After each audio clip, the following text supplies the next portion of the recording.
एक शादी समारोह चल रहा था। ढोल की ताप पे सुंदर सुंदर नृत्य किए जा रहे थे। एक से बढ़कर एक लोकगीत गाए जा रहे थे। कभी औरतें नाचती थी तो कभी लड़कियां नाचती थी। उसके बाद एक लड़की का नंबर आता है। वो 12 साल की थी। बहुत ही सुंदर डांस कर रही थी। लोग एक ही नज़र में सब दीवाने हो गए थे। और वो लड़की थी ही इतनी सुंदर, इतना सुंदर डांस डांस कर रही थी, क्योंकि वो लड़की हर काम में अव्वल थी। पढ़ने भी में भी अव्वल थी, और खेलने कूदने में भी, नृत्य में भी, गाने में भी, सब में वो अव्वल दर्जे की थी। लोग एक ही नज़र में मोहित हो गए थे। वो डांस ही शायद उसकी ज़िंदगी का काल बनकर आया था। वो डांस शायद ना करती तो उसके जीवन में इतनी बड़ी दुर्घटना नहीं होती। वो ज़िंदगी का वो पल उसके लिए काल बन गया था। क्या पता उसके जीवन में क्या होने वाला है। उसी शादी समारोह में कुछ डाकुओं ने भेष बदल कर शामिल हो गए थे, और जो सरदार था वो उसकी पाने की चाहत इच्छा जाहिर की थी। लेकिन उस समय उसकी वर्ष 12 वर्ष थी। आइए कहानी में उस समय नया मोड़ आता है कि कहानी की क्या शुरुआत है। आइए सुनते हैं। सब दोस्तों नमस्कार, सत श्री अकाल, जय हिंद। मैं राजू पाल। दरअसल ये घटना उत्तर प्रदेश के औरैया ज़िले की है। औरैया ज़िला में एक पन्ना रोड है। पन्ना रोड के पास जमाली गांव की है। दरअसल तीन लड़कियां, शाम का समय था। तीन लड़कियां कक्षा 9 की पढ़ने वाली थी, और स्कूल से घर वापस जा रही थी। एक गाड़ी ब्लैक कलर की आती है, अचानक उनके सामने रुकती है, और तीनों को जो है तुरंत जो है पकड़ लिया जाता है, और पकड़ कर उस गाड़ी में बैठा लिया जाता है। लड़कियां कुछ समझ नहीं पाती कि उनको गाड़ी से लेके चल दिया जाता है, और उनसे डराया धमकाया जाता है। उनको बताया जाता है कि हम लोग डाकू हैं, आपको किडनैप कर लिए हैं, और आपको जो है इतने में कुछ दूरी जाने के बाद जो है दो बच्चियों को बहुत मारा पीटा जाता है। उनके साथ गलत बर्ताव किया जाता है और उनको छोड़ दिया जाता है। तीसरी लड़की रहती है, उसको लेके उस लोग जंगल की तरफ रवाना हो जाते हैं। लड़की कुछ समझ पाती, कुछ बोल पाती कि जब जंगल में प्रवेश करते ही उधर न जाने पुलिस को सूचना कैसे मिल जाती है, उनकी रेड पड़ जाती है, और ये लोग भागने लगते हैं। जंगल में भागते भागते 7-8 दिन गुजर जाते हैं। ना सही समय से खाना, ना समय से पीना, ना समय से सोना। दिन भर भागते रहना, शाम को भागते रहना। 7-8 दिन का समय बीत जाता है। जब पुलिस थोड़ा धीरज रखती है, पुलिस का जो है थी वो थोड़ी जो है डाउन हो जाती है। पुलिस अपने काम में मस्त हो जाती है, छोड़ देती है उधर से पीछा। तब जंगल की तरफ उनको थोड़ा से शांति मिलती है, और फिर एकांत में बैठते हैं। तो लड़की रोती ही रहती है कि मेरे माता पिता गरीब हैं और मुझे छोड़ दिया जाए। लेकिन कोई उनकी बात नहीं सुनता है। उनको डराते हैं, अगर आप शोर मचाओगी तो गोलियों से छलनी कर दिया जाएगा। और वो हो डरी सहमी सी लड़की कुछ कह नहीं पाती है। फिर 2-3 दिन बाद जो है उनके पिताजी, जब वो नहीं लड़ी बच्ची नहीं मिलती है, तो किसी कोई लोग सूचना देते हैं कि आपकी बेटी को चंबल के डाकू किडनैप करके ले गए हैं।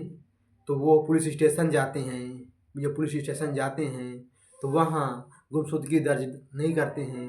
वो बोलते हैं दरोगा साहब कि आप खुद ही जाइए, अपनी बेटी को लेके आइए। लेकिन वो बेचारे गरीब क्या करते, कोई उसकी सुनता नहीं था।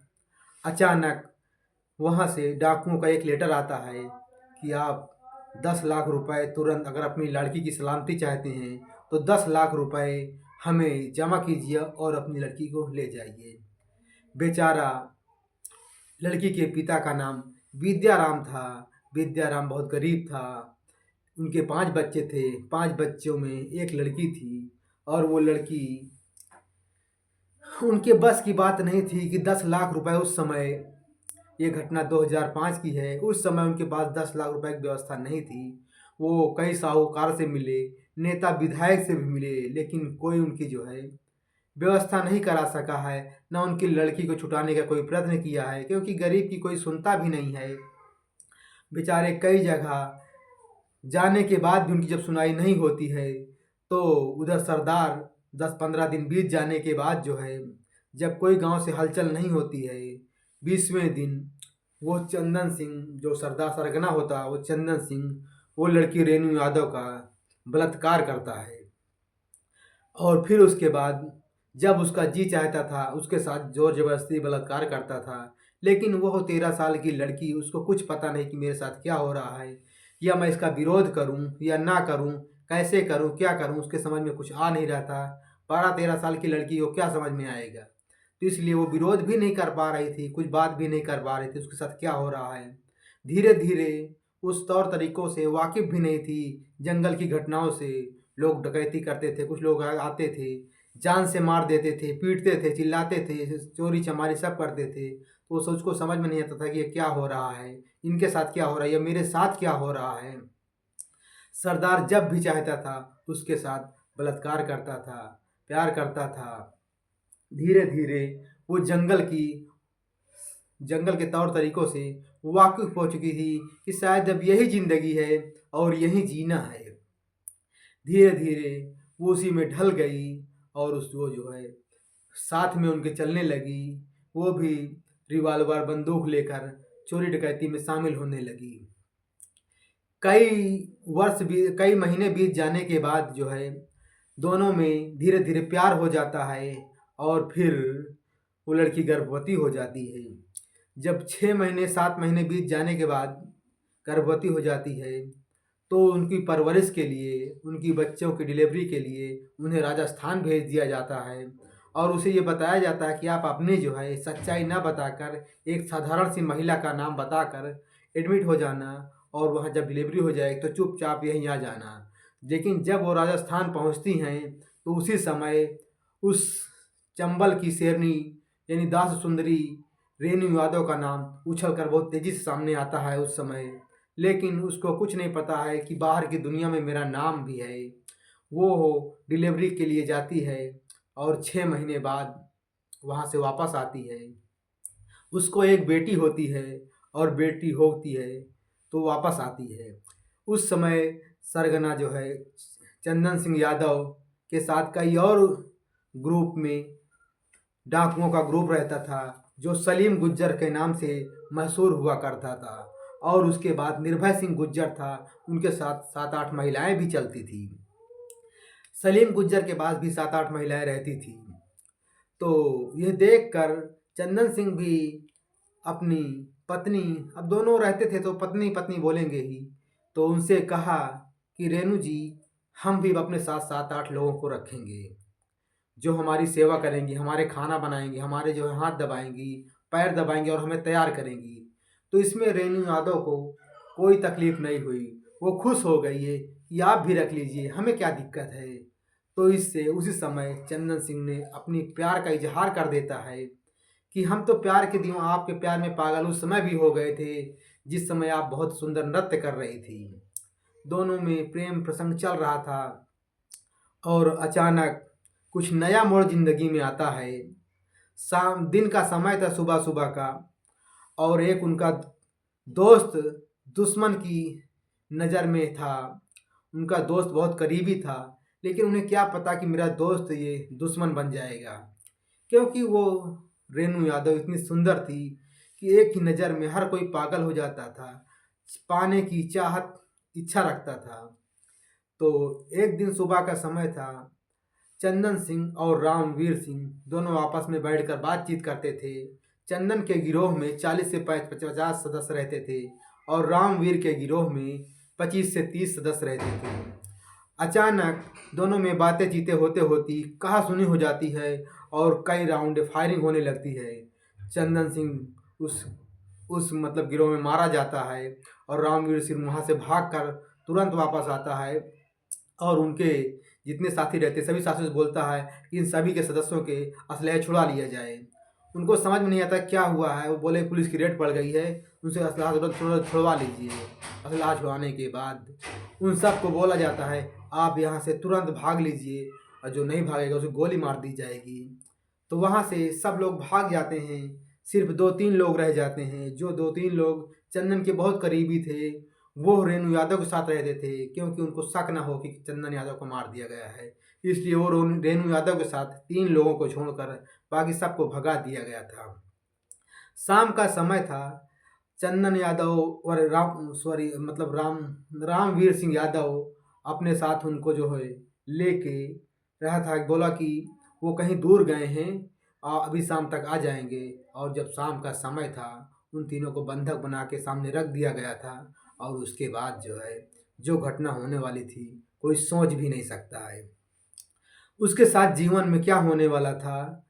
वो शाम के समय उसको बुरी नज़र से दबोच लेता है, और वो उस समय मौका पाते ही उसकी एसएलआर थी, उसी से गोलियों चतरा देती है। गोलियां उसके सीने में मार करती है, लेकिन सीने में न लगकर बगल से पेट की चीरते हुए निकल जाती है और वो गिर पड़ता है। शाम का समय अंधेरा था, उसे नहीं पता कि ये मर गया कि नहीं, पर मरा जिंदा है।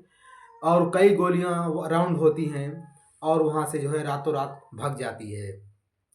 गोलियों की तड़तड़ाहट से उसे समझ में नहीं आता कि कहाँ जाना है, कहाँ नहीं जाना है। वो भागते हुए, उस समय उसी बगल में यमुना नदी पड़ती थी। लोग उधर यमुना नदी को जमुना नदी बोलते हैं, और जमुना नदी के किनारे तुरंत पहुंचती है। रात का समय था, लमसम 12 बजे थे, और अपनी रिवॉल्वर लेकर वो नदी किनारे पहुंचती है। नदी किनारे एक नाव समझकर उसमें रिवॉल्वर रखती है। उसे समझ में नहीं आता है कि इसमें कैसे चढ़ा जाए या क्या किया जाए। अचानक वो पैदल ही चल देती है, नाव नदी में घुस कर चल देती है। उसे समझ में नहीं आता है, उसका दिमाग नहीं काम करता है कि क्या किया जाए।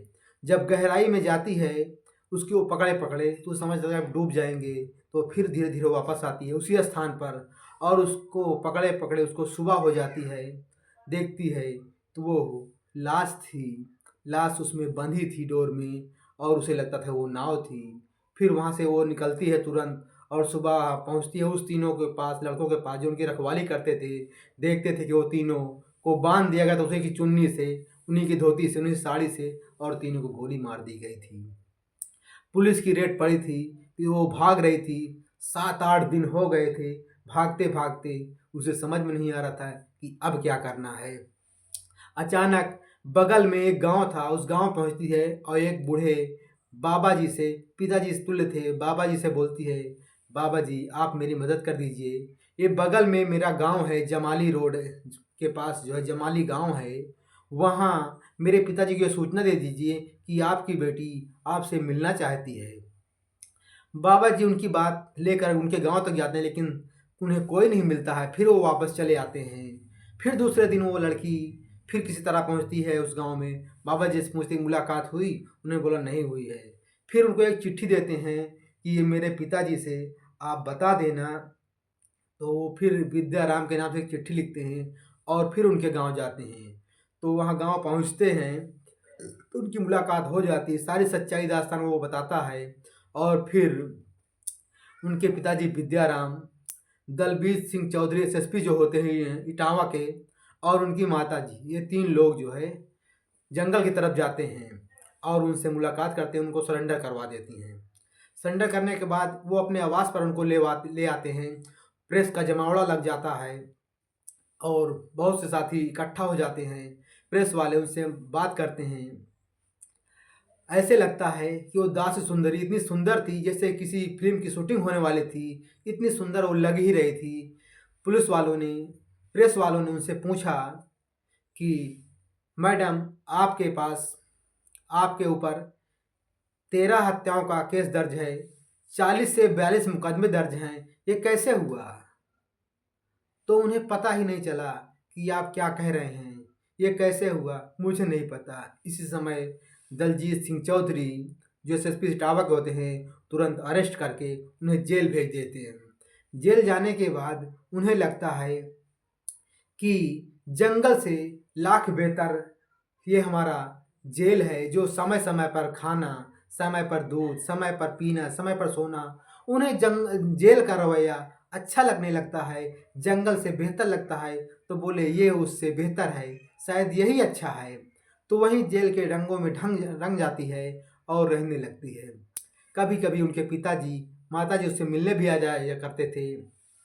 एक लड़का था रणवीर सिंह यादव, रणवीर सिंह यादव उनकी जमानत के लिए बार बार कोर्ट कचहरी बार बार वहाँ जाया करता था। अचानक समय 2012 था और गांव में प्रधानी का समय चल रहा था। कुछ पत्र उन्होंने जो है सिग्नेचर कराने के लिए दिया, रेणु यादव को सिग्नेचर करा के। गांव में प्रधानी का वक्त चल रहा था और वो फाइल भर देती है और वो रेणु यादव प्रधान बन जाती है गांव की। गांव की प्रधान बनने के बाद जो है समय आता है 2012 का, तो उन्हें जमानत मिल जाती है। जमानत के तौर पर बाहर आती हैं। धीरे धीरे जब उनके या कोर्ट में कोई सबूत न मिल सका तो उन्हें 2012 में बाइज्जत बरी कर दिया जाता है। सारे मुकदमे रिजेक्ट कर दिए जाते हैं। और उसी समय सपा की सरकार थी, अखिलेश भैया की सरकार थी। तो किसी पत्रकार बंधु ने उनके पास अचानक फ़ोन करते हैं कि आपको अखिलेश भैया याद कर रहे हैं, क्या आप मिलना चाहती हैं? तो रेणु यादव ने जी हाँ, हम मिलना चाहते हैं। उसी समय लखनऊ के लिए रवाना हो जाते हैं और उनसे बैठकर काफ़ी चर्चाएं होती हैं। सारी अपनी दास्तान, उस समय कक्षा 9 की दास्तान से शुरू होकर लास्ट तक बताती हैं कि हमारे साथ कैसा क्या बर्ताव हुआ है। सब सुनने के बाद अखिलेश जी ने उनको 2 बॉडीगार्ड दिए हैं उनकी सुरक्षा के लिए। उनके साथ बहुत अच्छा बर्ताव किए हैं, उनकी सहयोग कर रहे थे। फिर समय धीरे धीरे बीतता गया, 2017 आ गया। 17 के समय चुनाव का वक्त था। उन्हें डिम्पल भाभी के साथ बहुत अच्छे रिश्ते हो गए थे। 1.5 से 2 महीने डिम्पल जी के साथ रही हैं और अपने एरिया में सगल घूम घूम के हर जगह प्रचार प्रसार किया है। उससे बहुत बहुत बहुत अच्छी दोस्ती हो गई थी। उनको लगा था कि शायद इस समय सरकार बनेगी तो उनको बहुत बड़ा पद मिलने वाला था, लेकिन संयोग से योगी जी की सरकार बन जाती है। कोई बात नहीं, योगी जी सरकार बन गई। उन्हें जो मिलना था शायद वो नहीं मिल सका, लेकिन उधर रामवीर सिंह गुज्जर घायल हो गया था और उसे अचानक पुलिस पकड़ लेती है। उसे आज भी आजीवन कारावास की सज़ा बोली गई है, आजीवन कारावास में है। इधर रेणु यादव अपने गांव में जो जमानत के लिए उनको जो है बाहर लाए थे, जमानत से बाहर लाए थे, वो रणवीर सिंह चंदन सिंह का छोटा भाई था और उससे उनकी जो है प्रेम हो जाता है और फिर उनकी शादी हो जाती है। उनके 3-4 बच्चे हो जाते हैं। वो अपना सही से जीवन निर्वाह करने लगती हैं। एक बेटी होती है उनके पास, एक बेटा है और 3 बेटे हैं, 3 बेटियां हैं। आज भी वो सही से जीवन निर्वाहन कर रही थी। साथियों, वो छोटे सी बचपन में जब थी तो पुलिस उसके गांव में आया करते थे, तो उन्होंने ये इच्छा जाहिर की थी कि ये वर्दी मुझे पहननी है और मुझे आईपीएस बनना है, क्योंकि वो पढ़ने में अव्वल दर्जे की थी। इसीलिए वो चाहती कि वर्दी पहनकर मैं देश की सेवा करूंगी। लेकिन कुदरत को कुछ और मंजूर था। वर्दी तो पहनी, लेकिन जो चोरी डकैती की वर्दी पहनी है और वो चोरी डकैती अनजाने में हो गया। जो होना था हो गया, जो किस्मत में लिखा वो हो के रहता है साथियों। तो ये कहानी से हमें किसी को ठेस पहुंचाना नहीं साथियों। आप लोग हमेशा स्वस्थ रहें, सतर्क रहें। जय हिंद दोस्तों। कहानी अच्छी लगी तो आप लाइक शेयर ज़रूर करें। अपनी राय कमेंट में ज़रूर बताएं।